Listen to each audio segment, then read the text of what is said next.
watching his docu-series back, some people would probably think, and I actually understand to a degree why they would feel this way, that Lucas bringing up details about his time in, you could say, confinement or hiatus, where he's like so depressed he said he had bad thoughts. And I brought this up on my previous Lucas video, not the one that I just uploaded, but the one before that, where he was talking about how like he had really bad thoughts. I kind of glossed over it, but I want to tackle this. I don't want to jump ahead of myself, so let me just slowly go over this. But he brought up details, and people might think that Lucas bringing up these details, like he had bad thoughts. He said he was so sorry he wanted to die. He said that he was so depressed and he was like so secluded. Half a year he didn't even want to come out of his room. He just sat there and stayed in isolation. No one called him. He felt very lonely. He said he would just touch his hair, like chunks of hair would fall out. And people would look at those details and go, we don't really need to know all that, because it's not important to the crux of the matter. Like, we just want the question answered. And as important as the question is, I think what is equally, if not more important, is the mental health of the idol. Not just Lucas, but like in general, the mental health of the idol. Like I said, some people might think that that was too much information, right? Unnecessary information even. And stuff that they probably told him to talk about to create more buzz. But I don't think that's true. I think this is information that people need to know, especially in today's time where we're all about sensitivity until an idol is accused of something, whether they did it or not. And then you hear about them having bad thoughts and you're like, so what? You did it. Right. We're not sensitive to the opposite side that either was accused of doing it and didn't, or accused of doing it and did. And I'm not saying that you should give equal sympathy to the person who was the predator as well as the prey. I think the victim, they're the priority because they were the ones who were hurt. And any amount of, I guess, pain that he feels as a result of being exposed is just due upon him or herself, right? However, that doesn't mean that I don't feel compassion at all for them, because they are human. They're not animals. They're not devils. They are human who might have done a very evil, devilish act, but they are human. Now, I'm not describing Lucas in this case because I personally do not believe he did any of the things he was accused of, which makes this situation all the more serious than if he did. The mental state that the accusations put him through, the mental state that all of these lies, and yes, they are lies because they've had 3 years to be proven. And after 3 years, I'm sorry. If you can't prove that something you said is actually the truth in 3 years, it's a lie to me. You lied. And whilst he'll never get an apology, people who he didn't hurt want an apology from him. And so he's saying that he felt so sorry he wanted to die. It's not even that he feels sorry for doing what he was accused of doing, because that's not what he's talking about. You know, a person's mental state can crash in like the worst of ways to where they're apologetic for things because it's them. This whole thing started because of me just being alive, me just being here. When you're depressed, you enter into those kinds of mental states. This is coming from a person who has dealt with actual depression. Lucas has dealt with actual depression. And when you're depressed, even if you didn't do it, because your name was in it, because you exist, the problem happened.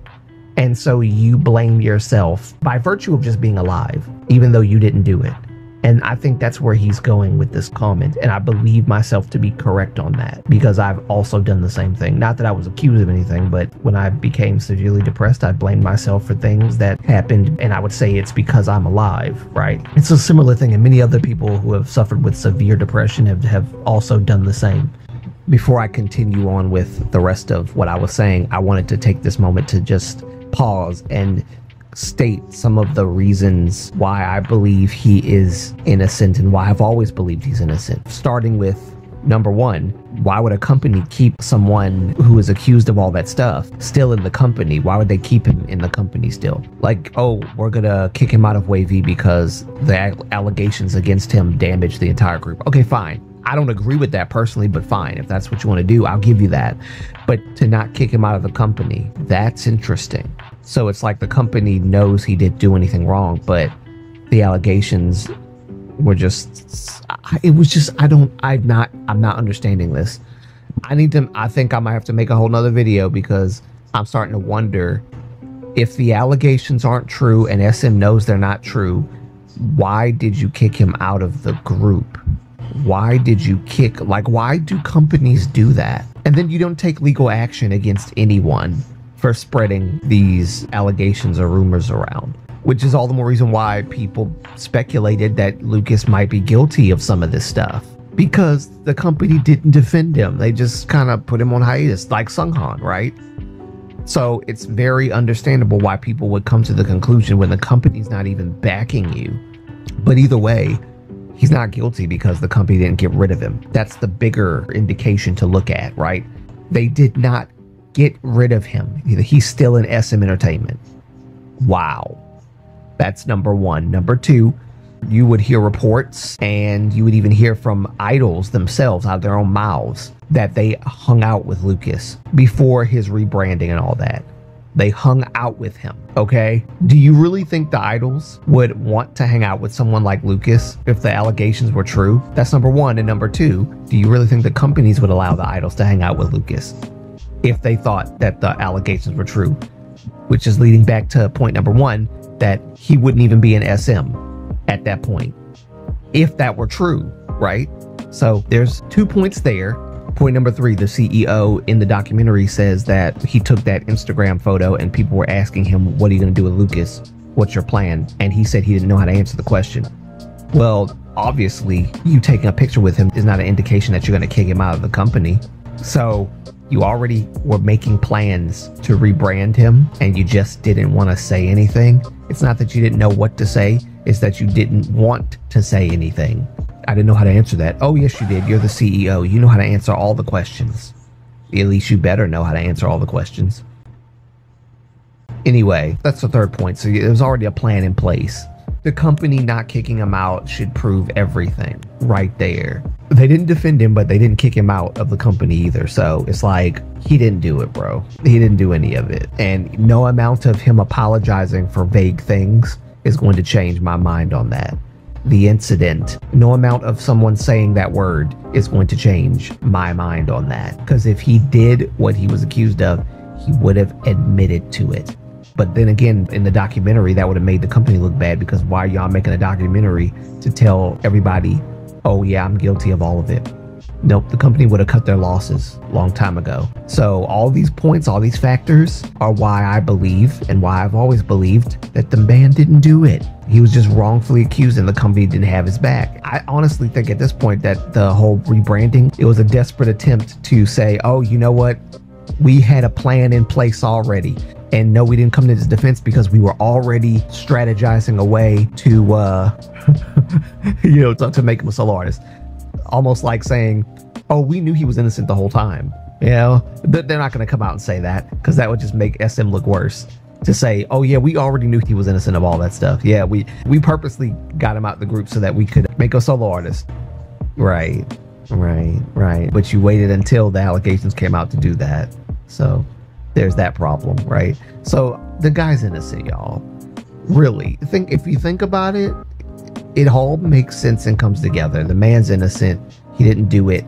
I will only believe him if he says he did it. I will only believe him if he says out of his own mouth, I did this, or I didn't do all of these things, but I did this and this. I will only believe then. But until then, until he says so, he's innocent. He had 3 years to say that he did it. They didn't keep him quiet. He stayed quiet on his own. He didn't do it. 3 years, they could have proven that he did it. 3 years, he could have just said, you know what, y'all ain't got to prove nothing. I did it. He didn't. 3 years, none of that happened, so I'm sorry. But the mental state of the idol, this is a problem. I think that this was necessary to bring up, because people often forget that idols are people too. Idols are human, just like everybody else. Idols are people, just like everybody else. Idols bleed red, just like everybody else. They have feelings, thoughts of their own, emotions. They have a soul, they have a conscience, and they feel the same thing that every other human being who's not an idol feels. And oftentimes people forget that. This is the first time I've ever seen a company say, hey, it's okay to talk about this on our platform, SM. Now, whether or not they coaxed him into saying all this or not is, I don't know, but I'm not going to sit here and say that Lucas is lying about it. I don't believe he was lying about it at all. I think this was absolutely genuinely true, because that's what false allegations will do to you. When you're guilty, it's one thing. When you're innocent, it's a totally different feeling. And this man felt distressed. And he talked about it in great length on mainly the first part of the Freeze documentary. The Freeze part, I guess you could say. So I just wanted to bring that up to say that it's not a pointless thing for him to have brought all this up, because some people, and I initially thought to myself when I first saw it, we don't really need to know all this. But this is coming from a person who already knows about all this, so I don't need to know all this. This is not for me. These details are not for me. These are for people that don't think about the idols as people. They think about them as perfect beings who, if you're wrong, and you deserve whatever kind of pain you're feeling, whatever kind of depression you're experiencing as a result, you deserve it, and you can handle it because you're an idol and you're privileged and all this other stuff. This whole segment of him talking about how distressed he was, how depressed he was, how, lonely he was, how isolated he felt, how he just wanted to leave this world. That's dark. He said he had dark thoughts. And when you're depressed, those are the kind of thoughts you have. Those are the kind of dark thoughts that enter into your mind. So I want people to take into account that beyond just getting the answer, did he not? I think by not getting the answer that he didn't do it, I will safely conclude that he didn't. He didn't do any of it. And so they're trying to direct our attention to his personality and what he's changed and how he's bettering himself in a sense that has nothing to do with what we all know he was accused of, right? Just personal growth.